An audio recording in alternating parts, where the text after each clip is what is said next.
चित्त को शांत रखना। परिक्रमा एक बहुत असाधारण साधना है। एक ऐसी साधना है कि हर के जीवन में ये साधना का अवसर नहीं मिलता इस साधना को करने का।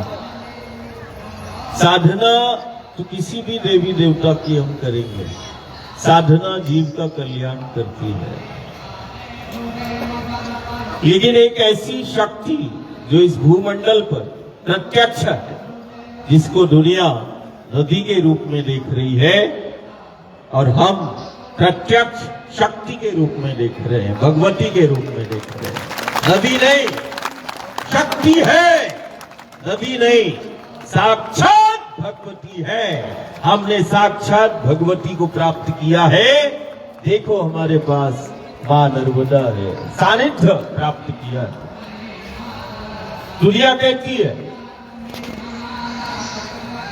और दुनिया देखती भी है और रोज देखती है कि ये देवधरा भारत के लोगों को देखो, एक नहीं, हजार नहीं, लाख नहीं, करोड़ों नदी के किनारे खड़े हुए नदी से प्रार्थना करते हैं। उनके लिए वो नदी है, हमारे लिए साक्षात भगवती है। शक्ति को पाया है। देखो हमारे पास गंगा है, हम कहते हैं देखो हमारे पास यमुना है, गोदावरी है। देखो हमारे पास मां नर्मदा है। शक्ति है, प्रत्यक्ष शक्ति है। और एक ऐसी शक्ति जिसका केवल दर्शन बताया, दर्शन मात्र। एक ऐसी भूमंडल पर शक्ति जिसका जीव से, जगत से, ब्रह्मांड से बड़ा गहरा संबंध है, जिसे हम बहते हुए पानी के रूप में देख रहे हैं, जिसे हम जल की धारा के रूप में देख रहे हैं, जिसे हम जल के रूप में देख रहे हैं। ये जल के रूप में प्रत्यक्ष वो शक्ति है जिसका जीव से, जगत से, ब्रह्मांड से बड़ा गहरा संबंध है। असाधारण शक्ति का प्राकट्य हुआ मां नर्मदा के रूप में, एक नदी के रूप में। हमारे लिए नदी नहीं, हमारे लिए साक्षात वो भगवती है, शक्ति है। और एक ऐसी शक्ति जिसका मात्र दर्शन, जिसका दर्शन जीव का कल्याण कर देता है। दर्शन मात्र से कल्याण करती है। देखो ये मां नर्मदा है, दर्शन मात्र से कल्याण करती है। दर्शन है। और बार बार यदि इस आद्य शक्ति का दर्शन किया जाए, बार बार बारंबार यदि कोई इसका दर्शन करता है, तो ये वो आद्य शक्ति भगवती का स्वरूप है जिसका दर्शन जीवन में परिवर्तन लाता है। दर्शन से परिवर्तन निश्चित है। जिसने इस देवी भगवती का दर्शन किया उसके जीवन में परिवर्तन आया है। दर्शन से परिवर्तन, दर्शन से बदलाव। जिसका दर्शन जीवन को दिशा देता है, दिशा देता है। जिसका दर्शन जीव को भयमुक्त करता है। दर्शन मात्र से भयमुक्त करने वाली देखो देवी मां नर्मदा को, जिसका दर्शन जीव को भयमुक्त कर देता है, जिसका दर्शन जीवन को दिशा देता है। ये वो आद्य शक्ति भगवती है कि जितना दर्शन की महिमा है उतना ही इसके पथ पर चलने की महिमा है। एक ऐसी असाधारण शक्ति का प्राकट्य हुआ नदी के रूप में कि जितना इस भगवती के दर्शन की महिमा है उतना ही इस भगवती के तट पर बैठने की और इस पथ पर चलने की महिमा है। दुनिया के अंदर केवल नर्मदा का पथ है, इस देवी भगवती का पथ है। जिस पथ पर कोई जाने अनजाने में भी चलता है तो जहां चलना साधना कहलाती है।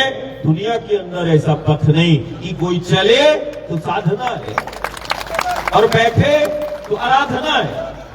जाने अनजाने में कोई यदि इस नर्मदा के पथ पर चलता है तो ये वो देवी भगवती का पथ है जहां चलना साधना कहलाती है।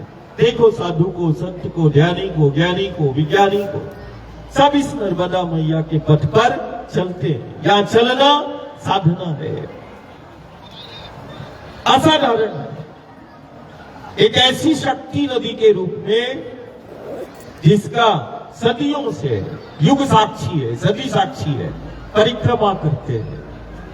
अब ध्यान देना, एक ऐसी साधना तो किसी भी देवी देवता की तुम करोगे, साधना जीव का कल्याण करती है। लेकिन इस आद्य शक्ति भगवती की ये साधना जिसको हम परिक्रमा कह रहे हैं,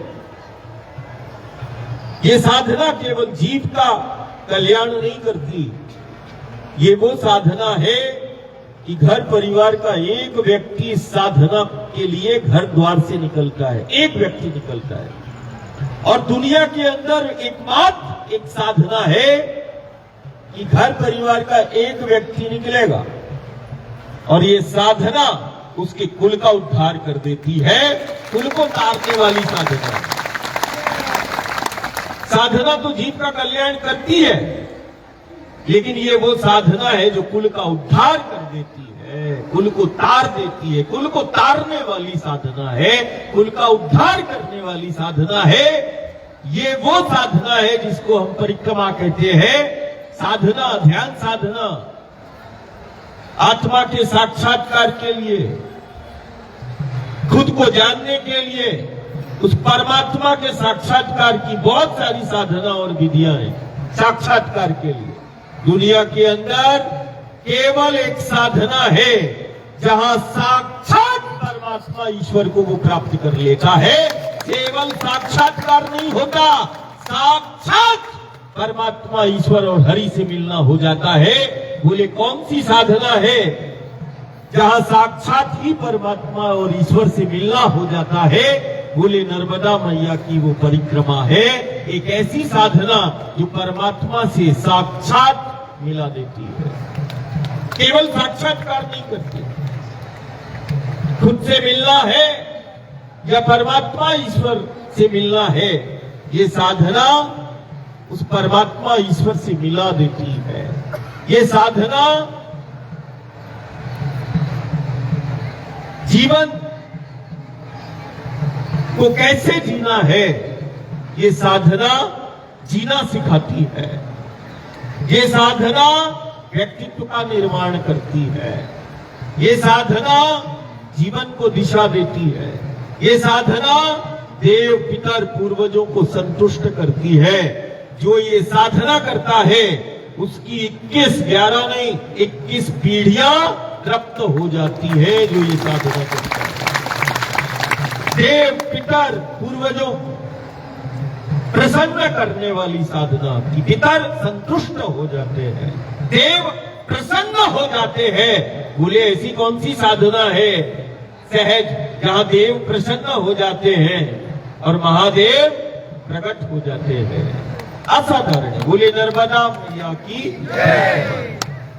थोड़ी देर के लिए समझना, अब घर द्वार से निकले हो और माई के द्वार मतलब बड़े द्वार पर हम आ गए है ना। घर द्वार से निकलकर हम पहुंच चुके हैं माई के द्वार। हम उस द्वार पर पहुंच चुके हैं जिस द्वार पर 33 कोटि देवता, ब्रह्मा विष्णु महेश, अष्ट विनायक के साथ हम उस द्वार पर पहुंच चुके हैं जिसके हर कंकर शंकर है। हम उस द्वार पर पहुंच चुके हैं जिस तट पर कोटि तीर्थ है, पग पग पर तीर्थ है। हम तीर्थ में ही बैठे। हम उस द्वार पर पहुंचे जहां से जीव जगत ब्रह्मांड का संचालन होता है। हम उस द्वार पर पहुंच चुके हैं जहां परमात्मा और ईश्वर से मिलना होता है। हम उस द्वार पर पहुंच चुके हैं जहां जीवन को दिशा मिलेगी। हम उस द्वार पर पहुंच चुके हैं जहां जीवन की सार्थकता का एहसास होगा। और हम अपने घर द्वार से तुम मां के द्वार तक पहुंच चुके हो। अब थोड़ी देर के लिए, उन 4 महीनों के लिए, ये परिक्रमा 4 मास तक चलेगी। और ये 4 माह समझना 4 युग का साक्षात्कार तुम्हें कराएगी। 4 महीने नहीं, 4 युग का बोध कराएगी। जीवन का बोध तो कराएगी, चारों युगों का बोध कराएगी। असाधारण परिक्रमा सामान्यतः सब देख रहे हैं, परिक्रमा के लिए हम आए और जिस स्थान से है कल सुबह 8 बजे बहुत शांतिपूर्वक जो श्रेष्ठ आचार्य है वो बहुत शांति के साथ, प्रसन्नता के साथ सामूहिक रूप से मैया का तुम्हें पूजन कराएंगे, संकल्प दिलाएंगे। कोई जल्दीबाजी नहीं करना, जल्दी नहीं करना है। हाँ, बहुत आराम से कल सामूहिक रूप से इस साधना का संकल्प श्रेष्ठ आचार्यों के द्वारा सामूहिक रूप से तुम संकल्प लेना। किसी के चित्त में कुछ नहीं, जो नया है बहुत कैसे प्रारंभ करेंगे, कैसे चलेंगे, रास्ते में कौन आएगा, कौन मिलेंगे, इसके लिए भक्त पग पग पर तुम्हारी सेवा के लिए खड़े हो चुके हैं। तुम्हें किसी प्रकार का कोई भी परिक्रमावासी जो मानधाता पर है, जो अपने आश्रमों में किसी भी आश्रम में रुका है, जो इस ओंकार की शरण में है और जो मानधाता परिक्रमा इस साधना के लिए आया है, हम कुछ भी कहने से पहले हम इस द्वार पर उसको वचन देते हैं, तुम केवल मां पर ध्यान और अपनी साधना पर ध्यान लगाना। सेवा, व्यवस्था, सुरक्षा अरे करने वाली मां है, उसने देखो द्वार पर ऐसे खड़ा और बिठाना है। तुम्हें किसी प्रकार की कोई निर्भय होकर तुम अपनों के साथ चलना। बस एक चीज का ध्यान रखना, ये बार बार हम हमेशा बोलते हैं, सब बोलते कौन है साथ में, बोले हम लोग 2 लोग हैं, 2 आए हैं। फिर दूसरे से पूछा और भाई कहां से आना हुआ, बोले हम लोग 20 लोग हैं। फिर दूसरे से पूछा, बोले कौन साथ में, बोले 7-8 लोग हैं हम लोग साथ में।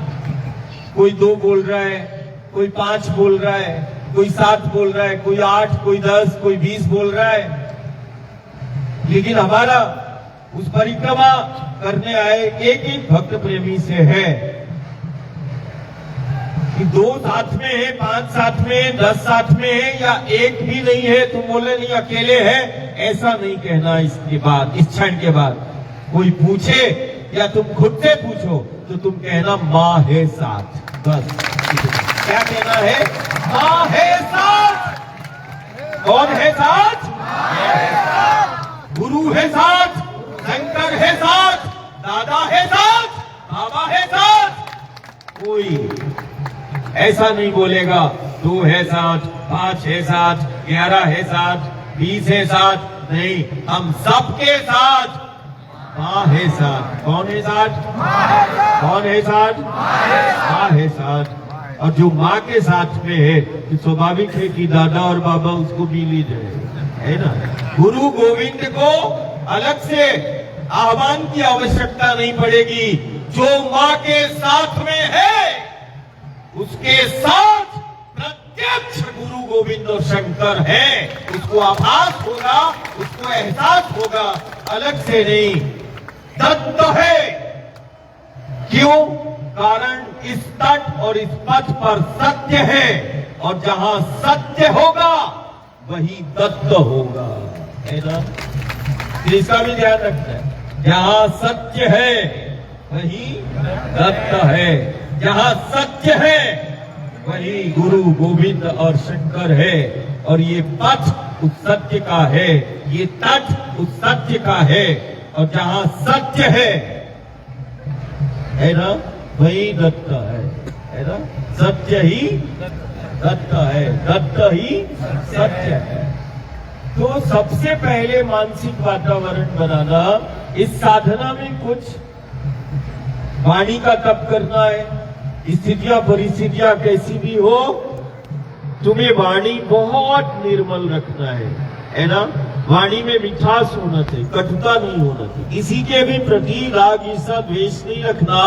कारण चित्त के अंदर ईर्षा भी प्रकट होती है और उसी चित्त के अंदर ईश्वर भी प्रकट होता है। अब हमें निश्चित करना है कि हम अपने हृदय में, चित्त में ईर्षा को प्रकट करें कि ईश्वर को प्रकट करें।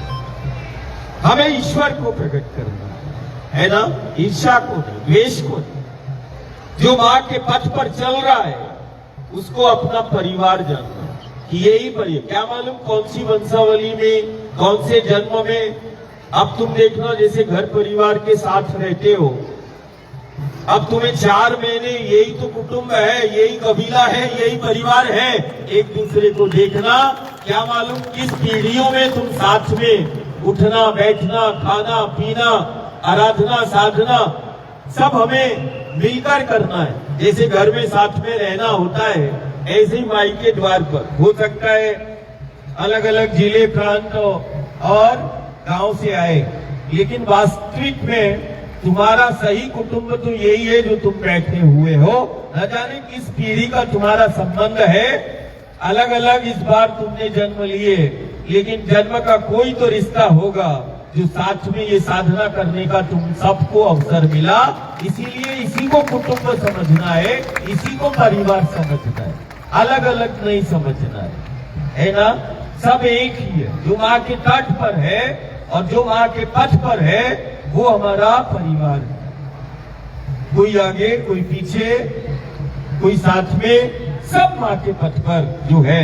इसीलिए प्रत्येक परिक्रमा करने वाला साधक और परिक्रमावासी जो है वो इस बात का हमेशा ध्यान रखेगा कि जो माँ के पथ पर चल रहा है उसको साथ में लेके चलना है ना, और साथ में ही रहना है। माँ बच्चों को साथ में देखकर खुश हो जाती है, अकेले अकेले नहीं। ये युग, ये समय सामूहिक साधना का है, आराधना का है। साथ में तो सभी, अकेले सभी कर लेते हैं। बात तो तब है जब परिवार और अपनों के साथ में वो साधना हो।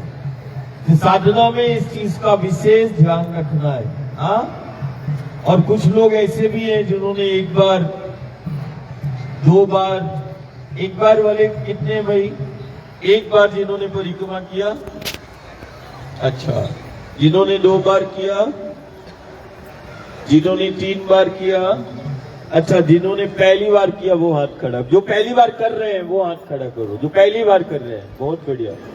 तो मेरा जो पहले कर चुके हैं उनको विशेष जवाबदारी है कि जो हमारा परिवार पहली बार इस साधना में शामिल हुआ उसका हर पग पग पर ख्याल रखेंगे, है ना। इसका ध्यान सब रखें। साधना में बहुत चित्त को शांत, वाणी का तप करना है, वाणी को शुद्ध कर रखना है ना। कल सुबह मैया का पूजन अर्चन संकल्प के साथ, बहुत शांति के साथ उन श्रेष्ठ आचार्यों के द्वारा नर्मदा मैया का बहुत शांति से पूजन करना। और अभी पूजन के बाद कल जो खेड़ी घाट में पड़ाव आएगा, तो उस खेड़ी घाट में हर दिन कल से ये ध्यान रखना कि सुबह और शाम सामूहिक रूप से हम मैया का पूजन करेंगे, आरती करेंगे और नाम स्मरण, संकीर्तन और सत्संग सब साथ में पूजन, साथ में उठना, साथ में चलना और साथ में प्रसादी करना, लड़ना नहीं, प्रसादी करना, ये भी करना। मैया सब बच्चों को सबको खिलाती है इस बार। और मैया ने, हो सकता है कि बहुत अच्छा तुम्हारा व्यवस्था है ना, माँ को चिंता होती है मेरा बच्चा कैसे रहेगा, लेकिन देखो तुम जैसे ही अपने घर द्वार से आए, देखो कितना बड़ा परिवार मिल गया। हाँ, ये सब परिवार कुटुंब मिल गया, है ना। इसीलिए चित्त के अंदर इस क्षण के बाद कोई भी, जो भी इस साधना को करने के लिए आया और जो बाहर भी है, जो विश्राम में भी है, किसी भी जगह पर वो आया माँ के इस परिक्रमा के लिए है, वो निश्चिंतता के साथ कल सुबह जो है 8 बजे बहुत आराम से यहाँ सबको पहुंचकर अपन मैया का ध्यान अर्चन पूजन करेंगे और फिर उसके बाद संकल्प के साथ हम धीरे धीरे धीरे अपनी साधना को प्रारंभ करेंगे। पग पग, हाँ थोड़ा मुस्कुराओ भाई,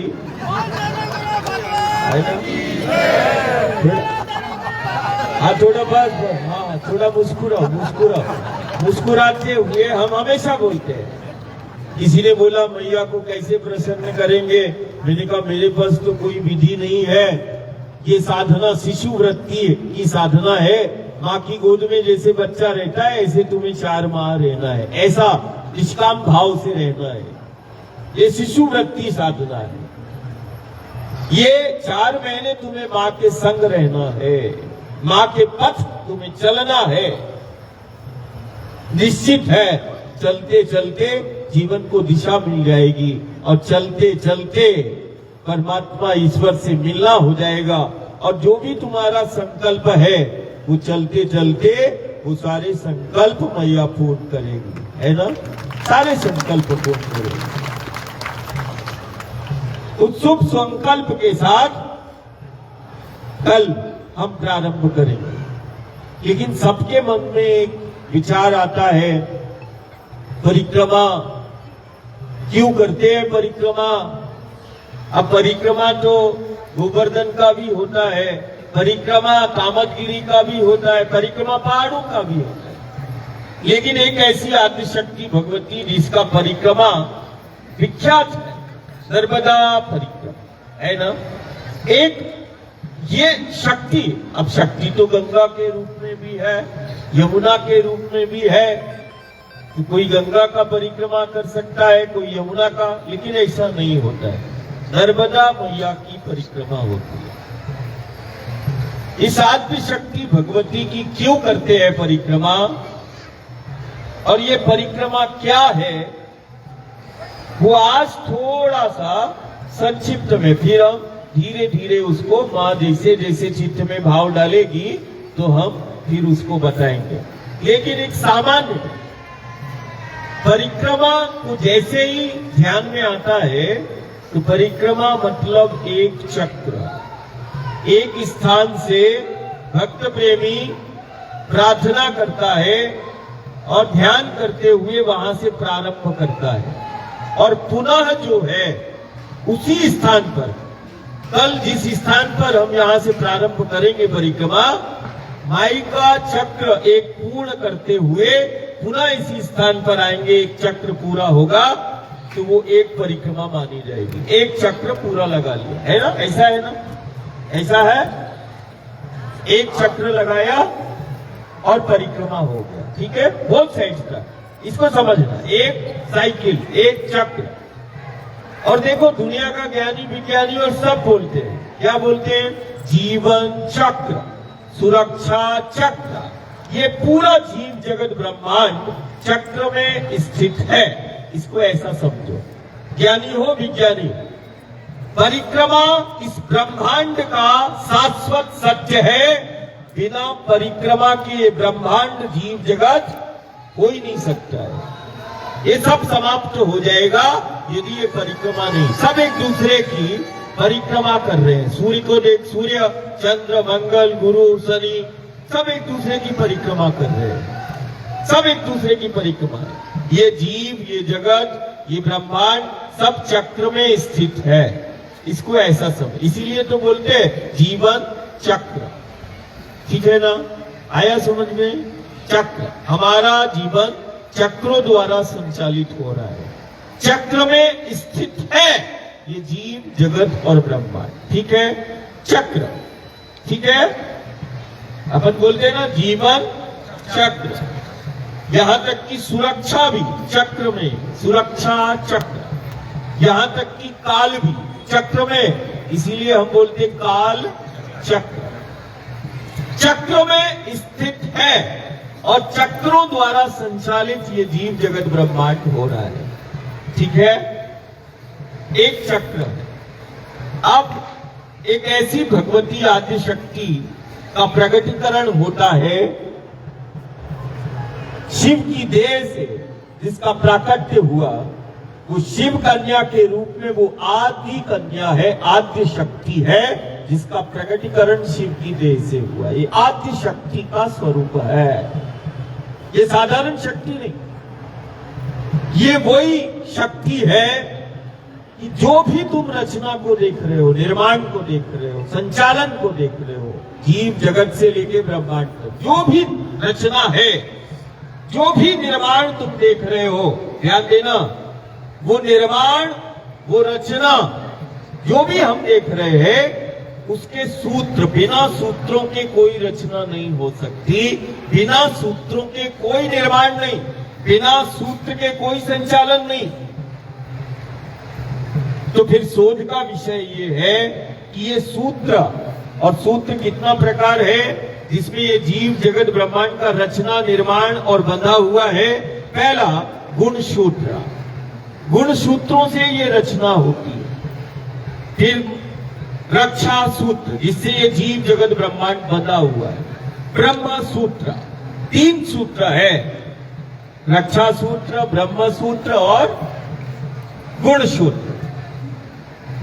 ये आदिशक्ति भगवती, जिसको हम नर्मदा के रूप में देख रहे, ये सूत्रों की अधिष्ठात्री शक्ति है, जो सूत्रों को प्रकट करती है, जिससे ये जीव जगत ब्रह्मांड की रचना होती है, निर्माण होता है, संचालन होता है। तो ये आदिशक्ति भगवती उन सूत्रों को प्रकट करती है। जैसे बच्चा को जन्म माता पिता ने दिया, ऐसे ही ये जीव जगत ब्रह्मांड की उत्पत्ति के, संचालन के, निर्माण के सूत्रों को प्रकट करती है। ये वो भगवती है जो ब्रह्मांड की उत्पत्ति के पहले कण को प्रकट करती है, फिर सूत्र को प्रकट करती है। लेकिन जैसे माता पिता बच्चे को जन्म देता है, उसके बाद क्या माता पिता बच्चे को छोड़ देता है? नहीं, उसके आवास की, उसकी सुरक्षा की पूरी व्यवस्था वो माता पिता करता है। ऐसे ही ये आदि शक्ति भगवती जो भूमंडल पर, जिसको हम नदी के रूप में देख रहे हैं, ये आदि शक्ति भगवती जब इस जीव का, जगत का, ब्रह्मांड का रचना करती है, तो रचना के बाद ये वो आदि शक्ति, क्रिया शक्ति है जो चक्रों का निर्माण करती है। ठीक है, चक्रों का निर्माण करती है, और फिर ये वही आदि शक्ति भगवती है जो जीव जगत ब्रह्मांड को उन चक्रों में स्थित करती है। ठीक है ना, चक्र का निर्माण करती है, जीव की उत्पत्ति करती है, कारण गुण सूत्र प्रकट करती है, रचना करती है, निर्माण करती है, और जब वो रचना होती है तो ये चक्रों का निर्माण, ये चक्रों की अधिष्ठात्री शक्ति है। अब इस समय पर और आने वाले समय में दुनिया के ज्ञानी, शोधकर्ता ये इसी नर्मदा के तट और पथ पर तुम्हें मिलेंगे, उन जीव जगत ब्रह्मांड के रहस्यों को खोजते हुए। और आज नहीं तो कल ये वही माँ का पथ होगा जो ब्रह्मांड के उन रहस्यों से पर्दा खोलेगा और सारे जगत को बताएगा कि ये आदि शक्ति भगवती के द्वार से कैसे ब्रह्मांड का संचालन होता है और कैसे जीव जगत की उत्पत्ति हुई। आज धीरे धीरे धीरे ज्ञानी और विज्ञानी को करोड़ों वर्ष पृथ्वी की उत्पत्ति के प्रमाण उन वैज्ञानिकों को भी इसी नर्मदा के पथ पर मिले हैं। अभी साधना के दौरान तुम्हें सब प्रत्यक्ष उन प्रमाणों को तुम्हें देखने का, समझने का समय मिलेगा इसी साधना के। तो ये भगवती चक्रों का निर्माण करती है, जब रचना करती है और चक्रों में स्थित कर देती है। अभी भी दुनिया शोध कर रही है कि चलो जैसे तैसे ये जीव जगत ब्रह्मांड की उत्पत्ति हुई, कहीं से वो कण आ गया होगा, सूत्र भी आ गए होंगे। अभी शोध चल रहा है, अभी पकड़ में नहीं आया, शोध कर रहा है दुनिया, शोध कर रही है कहां से। चलो ठीक है, रचना हो गई, जन्म हो गई, ये चक्र का निर्माण कैसे हुआ और चक्र में जीव कैसे आया, इतना विराट ब्रह्मांड पूरा चक्र में फिर इसके बाद शोध का विषय है कि एक छोटे से परमाणु से लेकर इस विराट ब्रह्मांड में गति कहां से आई, ये गति कहां से आई, अभी भी दुनिया शोध कर रही है। ये वो आदिशक्ति भगवती है जो ब्रह्मांड की उत्पत्ति के पहले कण से लेके इस विराट ब्रह्मांड, और ये ब्रह्मांड जिन चक्रों में है, ये वो भगवती है जो गति को प्रकट करती है ना। क्या है ये? गति को प्रकट करने वाली ये भगवती है जो चक्रों को गति प्रदान करती है। और केवल गति प्रदान नहीं करती, लाखों करोड़ों वर्ष हो गए पूरा ब्रह्मांड चक्रों में स्थित है, लेकिन हम देख रहे मंगल को, गुरु को, शनि को, न जाने सहस्त्र ग्रह देख रहे, नक्षत्र देख रहे, आकाश गंगाएं देख रहे, कभी टकराते हुए सूर्य को पृथ्वी से, चंद्र को मंगल से या किसी से टकराते हुए नहीं देखा। और समानांतर में उन चक्रों में एक दूसरे का परिक्रमा कर रहे हैं, तो गति भी प्रकट करती है। और ये वो भगवती है जो उन चक्रों का समन्वय और संतुलन को भी बनाती है। करोड़ों वर्ष हो गए इस ब्रह्मांड को बने, करोड़ों अरबों, इन करोड़ों अरबों वर्षों से ये हम देख रहे हैं कि कोई एक दूसरे से टकरा नहीं रहा है, समानांतर में संतुलन बना हुआ है। ये वो आदिशक्ति भगवती है जो करोड़ों वर्षों से इन चक्रों का संतुलन और समन्वय को बनाए हुए है। ये वो आदिशक्ति है। आप विचार करना कि केवल नर्मदा की ही परिक्रमा क्यों, गंगा की क्यों नहीं, यमुना की क्यों नहीं, अन्य शक्तियां भी नदी के रूप में, नर्मदा की ही, इस आदिशक्ति की ही परिक्रमा इसीलिए है कारण जहां एक तरफ ये सूत्रों की अधिष्ठात्री शक्ति है जिसने जीव जगत ब्रह्मांड के सूत्रों को प्रकट किया, वही नर्मदा वो शक्ति है, चक्रों की अधिष्ठात्री शक्ति है जिस पर हमारा जीवन संचालित हो रहा है। ये चक्रों को गति प्रदान करने वाली शक्ति है। ये वो शक्ति है जो चक्रों का समन्वय और संतुलन बनाती है। दुनिया के अंदर केवल नर्मदा का पथ है जिस पथ पर चलने से और इस शक्ति की परिक्रमा करने से चक्रों का समन्वय और संतुलन बनता है। बहुत सारे चक्रों को जागृत करने का ध्यान, विधियां दुनिया भर में बताई जाती है, वो गलत नहीं है। बोले हमारे चक्र कैसे जागृत होंगे, चक्र का समन्वय और संतुलन बिगड़ गया जीव जगत का, तो ये देखो संक्रमण, आपदा, महामारियां, व्याधियां, ये इस बात की प्रामाणिकता है कि कहीं ना कहीं चक्र का संतुलन बिगड़ेगा तो जीव, ये जगत संक्रमण, आपदाओं का शिकार होगा, व्याधियां आएंगी, परेशानियां आएंगी। ये वो आदिशक्ति भगवती है जिसका कोई यदि निष्काम भाव से यदि इस शक्ति की परिक्रमा करता है तो जगत के अंदर प्रत्यक्ष ये वो शक्ति है जिसके पथ पर चलने से चक्र, साइकिल बैलेंस होती है, संतुलन बनता है। और जब चक्रों का संतुलन बनेगा तो जीव आनंद को, प्रसन्नता को, संपन्नता को प्राप्त होगा, है ना। जिस पथ पर, इसीलिए इसका परिक्रमा करते हैं। परिक्रमा क्या करेगा?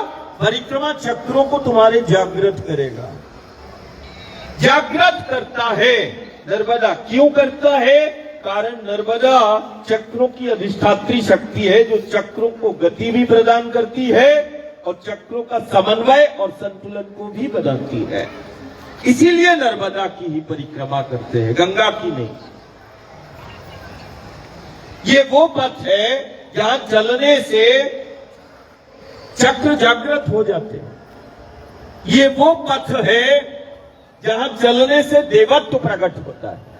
ये वो पथ है और इस पथ पर चलना ये वो साधना है जो केवल देवत्व को ही प्रकट नहीं करती, ये वो साधना है जो व्यक्तित्व का निर्माण करती है। और ध्यान देना, एकमात्र वो शक्ति है, देखना प्रत्यक्ष है सब, गर्भ में देखना, गर्भ से क्या निकलता है? शिवलिंग।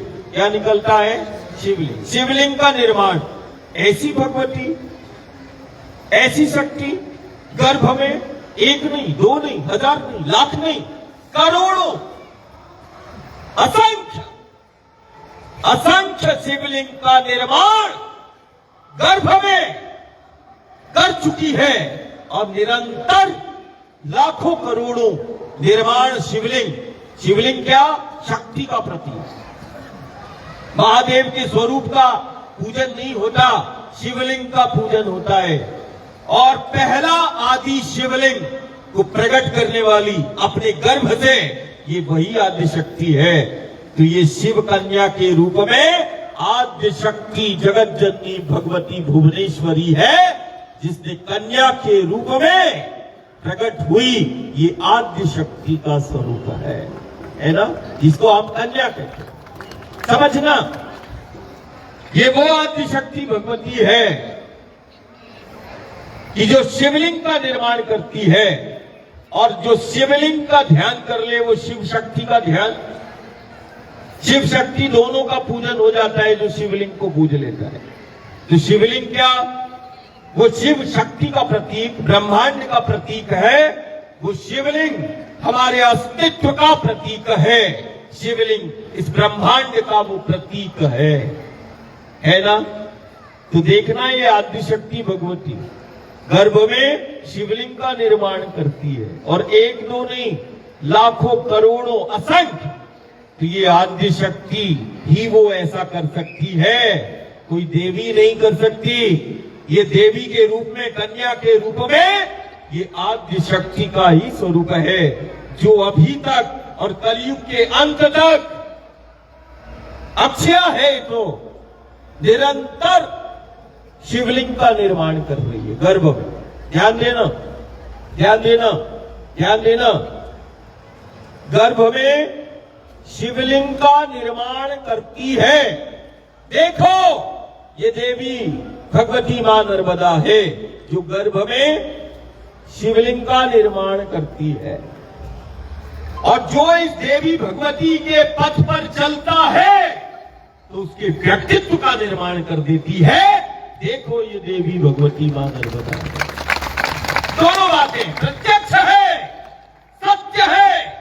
देख, गर्भ में शिवलिंग का निर्माण करती है, और जो इसके पथ पर और तट पर आता है और चलता है, तो उसके व्यक्तित्व का निर्माण करती है। ये व्यक्तित्व के निर्माण का पथ है। परमात्मा ईश्वर कहीं मिले या ना मिले, मैं घर और गांव को कहता, परिवार को कहता, परमात्मा से मिलना है, ईश्वर से मिलना है, चलो नर्मदा के पथ। खुद से मिलना है, चलो नर्मदा के पथ। जिस पथ पर चलने से देव पितर संतुष्ट होते हैं। ये साधना जीवन में ऐसे ही नहीं मिलती। यदि तुम्हें ये साधना करने का अवसर मिला है, तो इस बात की तो प्रामाणिकता हो गई कि देव पितर पूर्वजों की जब कृपा बरसती है, और देव पितर पूर्वजों की जब इच्छा होती है कि उसके कुल का कोई तो आएगा और इस नर्मदा के पथ का पथिक बनेगा, कोई तो आएगा मेरे कुल से, कोई तो आएगा कुल से, और ये परिक्रमा करेगा और मेरी पीढ़ियों को तार देगा वो कुल से। और तुम्हें सौभाग्य मिला कि तुम जिस कुल में तुमने जन्म लिया, उस कुल की सारी पीढ़ियों को तारने की ये साधना है। इसीलिए एक एक क्षण, एक एक पल तुम इसको जीना 4 महीने। औपचारिकता नहीं है ये कोई। देखना, वायु को आहार बना के मुझे चलाती है। देखो, ये देवी भगवती मां नर्मदा, जो कुछ जल की बूंद से 5 वर्षों से ऐसे बिठाले हुए है, दुनिया समझ ही नहीं पा रही। ज्ञानी विज्ञानी चिकित्सा सब चलते हैं, दिन रात रहते हैं, छाया जैसे चलते हैं। वायु पर, वायु को आहार बना के मैया चलाती है। ये देखो, ये प्रत्यक्ष है, आद्य शक्ति है। ये कोई विद्या और कोई चमत्कार नहीं, ये केवल मां है, मां है, मां है, मां है। बस मां के संग रहना। मां की एक दृष्टि पुत्र को लोह पुरुष का बना देती है। मां की एक दृष्टि वज्र का कर देती है। देख, मां की ये दृष्टि, रोम का भी क्षय नहीं होता। और देख, उस अमरकंटक से प्रगति वो भवानी का कंठ में देख, खाने वाला भी ऐसा स्वर नहीं निकाल पाएगा, है ना? 2 टाइम भी खाएगा और उसको बोलेंगे 30 किलोमीटर चल, 40 चल, बोले नहीं, थोड़ा पानी भी पीना, भोजन भी कर, सब कर। भूखा रहना नहीं सिखाया, तुम 56 भोग करना। बस गुरु और गोविंद का, शंकर का लीला हुई तो वो लीला बोध कराती है। कल भी लीला हुई, आज भी लीला हो रही है, लेकिन ये लीला बोध कराती है उन मूलाधार शक्तियों का जो इस जीव जगत ब्रह्मांड का आधार है। उन शक्तियों का एहसास कराती है। वही तो गुरु गोविंद का लीला है। ये लीला उन मूलाधार शक्तियों का परिचय कराएगी कि कल्पना नहीं है, जीवंतता है। बहता हुआ पानी नहीं, चलती हुई भवानी है। पानी से तो प्यास बुझाते हैं, लेकिन देख ले ये दुनिया, इससे जिंदगी भी चलती है। देख कैसा चलता है, चाय भी नहीं, असाधारण। और तुम रोज चलना और चलकर देखना, समझना, जानना। अवसर मिला है भगवती के, अरे ये तो वो तट और पथ है जहां देवता तरसते हैं। ये वो तट और पथ में कामना करते हैं कि वो जीवन में कब अवसर आएगा जब नर्मदा के तट और पथ पर तप, ध्यान, साधना करने का अवसर मिलेगा। बड़े बड़े योगी, बड़े बड़े ध्यानी इस तट और इस पथ पर आने के लिए कामना करते, प्रार्थना करते हैं। और देखो, तुम्हारे जीवन में वो अवसर आ गया, वो अवसर आ गया। सावधान, ये अवसर बार बार नहीं आएगा। इसीलिए साधन, संसाधन और व्यवस्थाओं पर ध्यान नहीं देना है। पूरा ध्यान उस मां पर केंद्रित करना है, अपने इष्ट पर केंद्रित करना है। एक ने पूछा, कोई ऐसी सहज बताओ। तो मैंने बोला, मैं तो खुद ही मां की गोद में, मैं तो खुद ही बालक हूं। अब शिशु वृत्ति है, अब मां की गोद में कैसे रहते हैं, कैसे तू रहेगा क्या? बोले नहीं नहीं, आप बताओ शक्ति कैसे सहायक होगी। ये साधना का भी इसमें सूत्र तुम्हें मिल जाएगा कि तुम्हें नित्य क्या करना है। बोले एक काम, मैंने उसको बोला जिसको तुम नाम स्मरण कहते हो, और हमें राम का, हरि का, विठल का नाम दिया। वो नाम स्मरण मतलब सत्य का स्मरण। जो राम का नाम ले रहा है, जो हरि का नाम ले रहा है, तो हरि नाम ही सत्य है, राम नाम ही सत्य है। हमें क्या सिखाया? सत्य का स्मरण करना सिखाया। हमें क्या सिखाया? सत्य का सुमिरन करना सिखाया। और निश्चित मानना, सबसे सहज साधना है जिसको तुम नाम स्मरण कहते हो, और जो गुरु ने तुम्हें दिया। तो हमें नाम नहीं दिया, हमें वो सत्य दिया, हरि नाम, राम का नाम, वो सत्य है। और ध्यान रखना, जो सत्य का स्मरण करता है, ध्यान देना, सत्य का स्मरण करता है, सत्य का सुमिरन करता है, जो हरि नाम लेता है, जो राम का नाम लेता है, निश्चित मानना, जो सत्य का स्मरण करता है उसको अलग से पूजन की आवश्यकता नहीं। सत्य के स्मरण मात्र से शक्तियां सहायक हो जाती है ना। तो इस 4 महीने की साधना में पग पग, पल पल, जहां समय मिले सुबह से लेकर शाम तक नाम स्मरण करते रहना है। कारण एकमात्र नाम स्मरण है, मतलब सत्य का स्मरण जिसने किया है, उस सत्य का स्मरण करने वाले के साथ शक्तियां सहायक हो जाती हैं। और बार बार यदि किया तो सत्य का स्मरण बार बार होता है, नाम स्मरण बार बार होता है, तो शक्ति को प्रकट भी कर लेता है। सिर्फ सहायक नहीं, शक्ति को प्रकट कर सकता है। शक्तियां सहायक हो जाती हैं। शक्तियों को प्रकट करना है तो करो नाम स्मरण, सत्य का स्मरण। कोई बोले राधे राधे राधे राधे राधे राधे, विठल विठल विठल विठल विठल, राम राम राम राम राम, ये क्या है? ये सब सत्य का स्मरण है ना? तो सत्य का स्मरण करते रहना है और मां का दर्शन करते रहना है। दोनों की महिमा है इस कलिकाल में, नाम स्मरण का महिमा और जिस द्वार पर बैठे उसके दर्शन की महिमा। दोनों अकाट्य है, अमोघ है।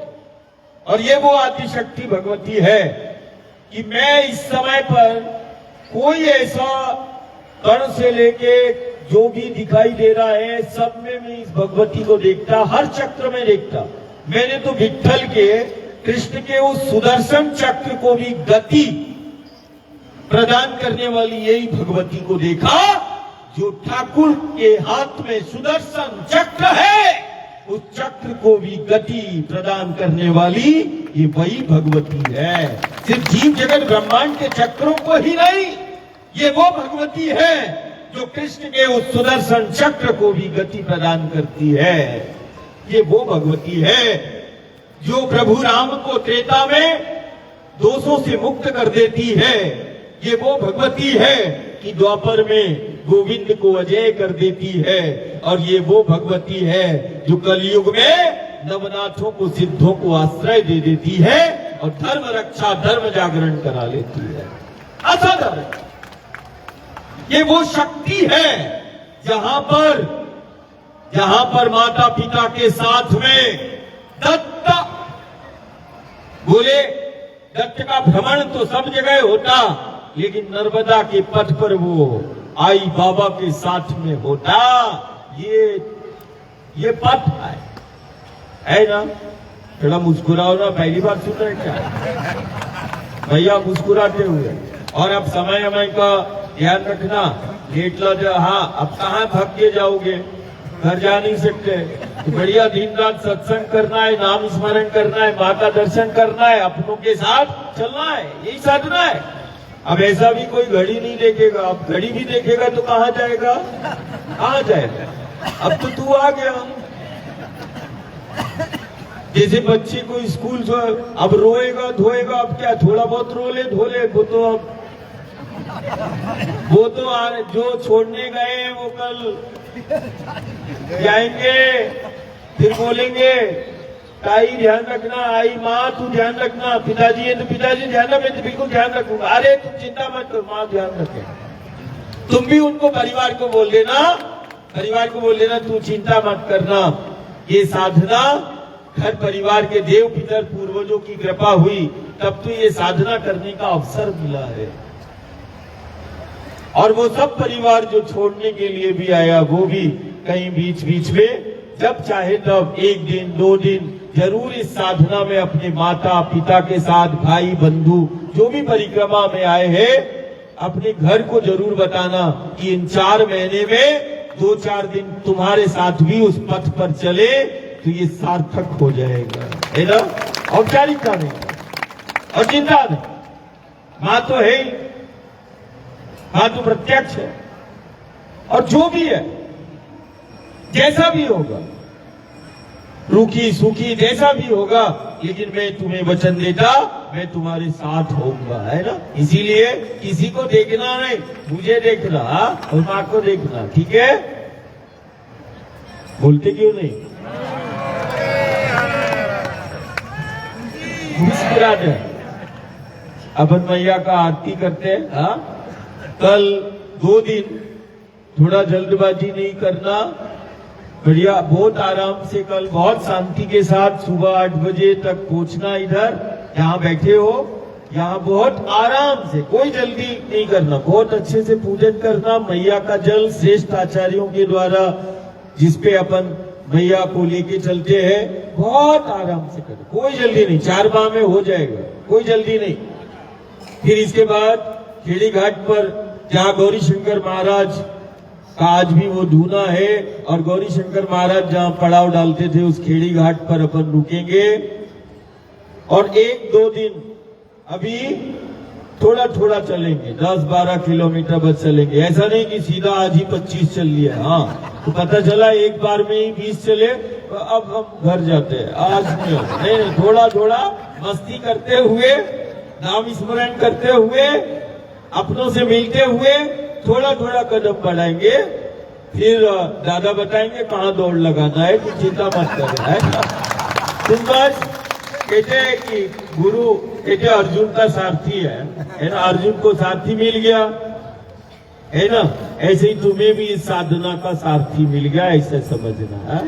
तो तुम मेरे छोड़ देना, तुम दिमाग नहीं लगाना कितने समय में यहाँ तक पहुंचेंगे, फिर कितने समय में हो जाएगी, कितने समय में, अरे समय कितना ही लगे, अब तो तभी जाएंगे जब वो परमात्मा ईश्वर मिलना हो जाएगा और संकल्प का एहसास हो जाएगा कि जिन संकल्पों को लेकर घर परिवार चला है, उस संकल्प का एहसास हो जाएगा कि नहीं पूर्णता की ओर साधना चल रही है ना।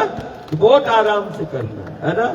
और जो भी कल को अपन शाम को बैठेंगे मिलेंगे, तो शाम को जब मिलना होगा तो तुम परेशान मत होना। हमारा शुरू से वचन रहता है कि जो माई के पथ पर चलता है और जो जहां रहता है, और साथ में ही रहना, इधर उधर मत वो करना। कल के पड़ाव के बाद सब साथ में आसपास ही इर्द गिर्द सब रहना। तुम चिंता नहीं करना हमसे मिलने का, हम खुद तुम्हारे पास आएंगे। हम तो किसी भी पहर आ जाते हैं, हमारा विश्राम ही नहीं होता है जब तक हम आई से ताई से माई से सबसे पूछना लेके हो गया सब, कोई कमी तो नहीं है ना। तो मैं तो खुद ही देखता हूँ, तो तुम मुझे नहीं पकड़ना, मैं खुद ही तुमसे मिलने के लिए आ जाऊंगा, है ना। रोज आऊंगा, रोज आओ, चलते चलते तो मिलेंगे ही। आखिरी में जहाँ पड़ाव होगा, हम बिना परिक्रमा जो कर रहे उनसे बिना मिले तो हम रह ही नहीं सकते। अब तो खुद ही पूछते हैं, कारण हमें ये डर रहता है कि अरे माँ क्या बोलेगी, द्वार पर जैसे घर द्वार पर आए और उससे बात ना करो तो बोलेगा अरे कितना बताओ, एक तो द्वार पे रखा इसको नालायक को, ऊपर से इतना सा कुछ पूछता ही नहीं, है ना। तो मैं इसी डर के कारण कि मैया तो बहुत बोली है, मुझे ऐसा चीज के अंदर आता कि नहीं मिला तो माँ क्या बोलेगी, और माँ कुछ भी नहीं बोलेगी तब भी हम अपने से नजर तो नहीं मिला पाएंगे। इसीलिए वो अपनों से ही नजर मिला लेते हैं और एक दूसरे से पूछ लेते हैं, है ना। अभी भक्त प्रेमी बताएंगे कहाँ इनका रात्रि में प्रसादी कहाँ पर है, भावसार। तो जो जहाँ भी धर्मशाला में जो भी परिक्रमावासी रुका है, जहाँ जिसको स्थान मिला उसको वो अभी बढ़िया मैया का आरती के बाद सब वो भावसार धर्मशाला में, सब कोई भेद नहीं है। जो मानधाता में परिक्रमा करने के लिए, साधना करने के लिए आया है, वो एक एक परिवार अधिकारी है उस माँ के प्रसाद का।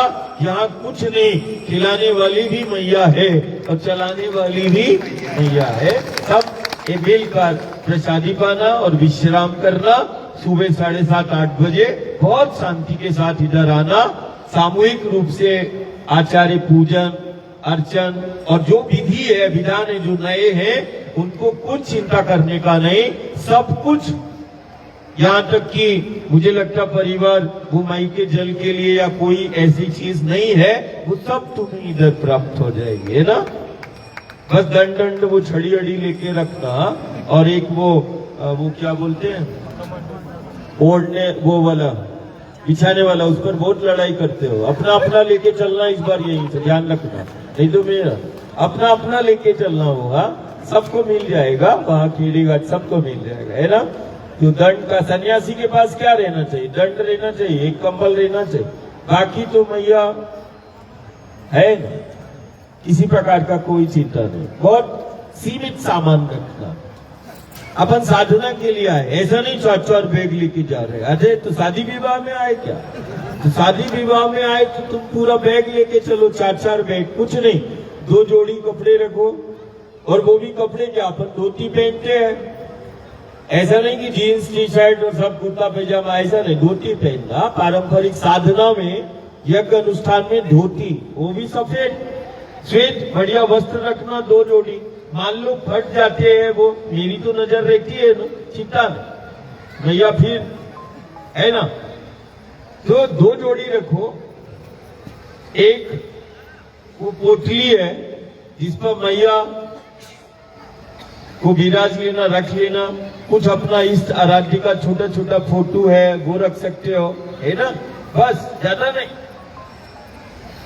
इतना सामान हमें रखना है कि कहीं कहीं पर ऐसा आता है ना कि नहीं, अपन ने कंधे में बैग रखा बस और निकल पड़े।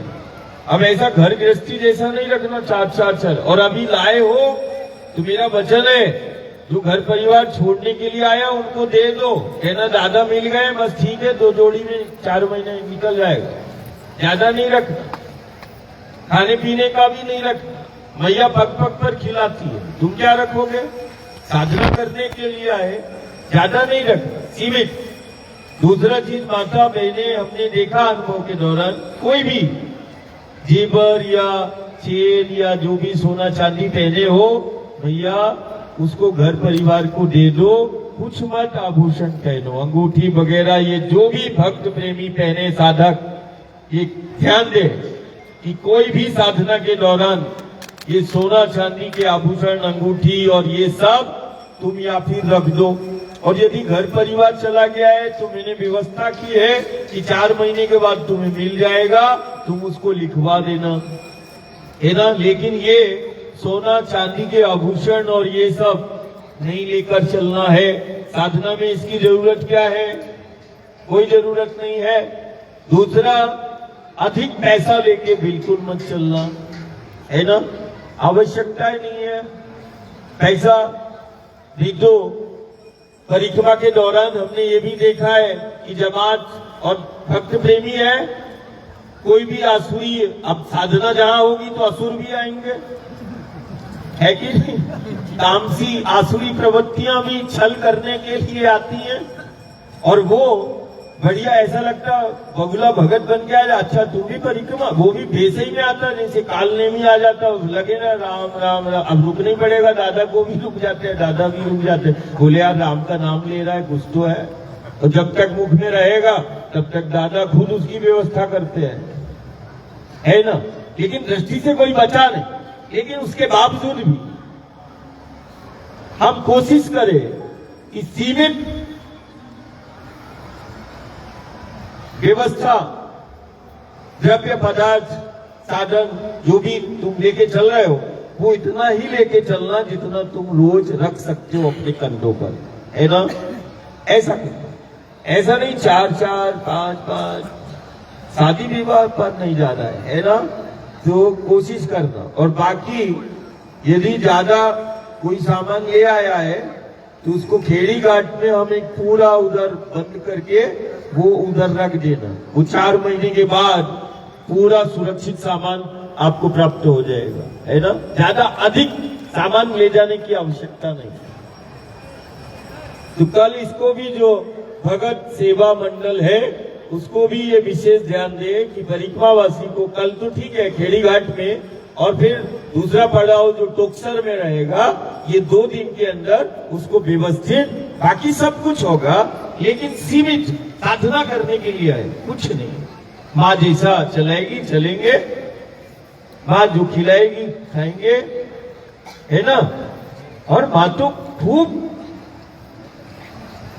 थोड़ा सुना है, ऐसा थोड़ी ना ब्रदर, क्या खूब सुबह दोपहर शाम फिर दादाजी भी तुमसे पूछते क्या खाया क्या खाना, घर में जैसे पूछते हाँ आज क्या खाएगा, बोले खीर खाए। आते तो खीर से लेके मालपुआ से लेके 56 भोग सब 4 महीने में, कोई ऐसा भोग ही नहीं बचता जो माँ खिलाती ना हो, सब हो जाता है।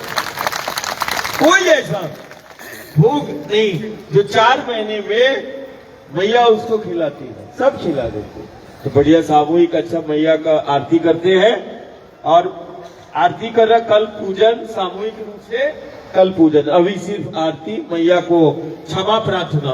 कारण हम हर बार निकलने से पहले ये जो आरती हो रही है और ये जो सत्संग हुआ, ये मैया साधना के पहले ही हम क्षमा प्रार्थना करते हैं कि माँ जाने अनजाने में जो भी अपराध हो, वाणी से, मन से, वचन से, कर्म से, उन अपराधों को क्षमा करके हमारी साधना को पूर्ण करना, और तू हमारी साधना में पल पल और क्षण क्षण मेरे साथ में रहना। तो अपराध से पहले ही हम उसको क्षमा प्रार्थना हम करते हैं। इसीलिए सामूहिक रूप से बहुत चित्त को शांत रख के मैया की आरती और क्षमा प्रार्थना करेंगे। कल पूजन के साथ, संकल्प के साथ हम साधना को प्रारंभ करेंगे। नर्मदा मैया की जय।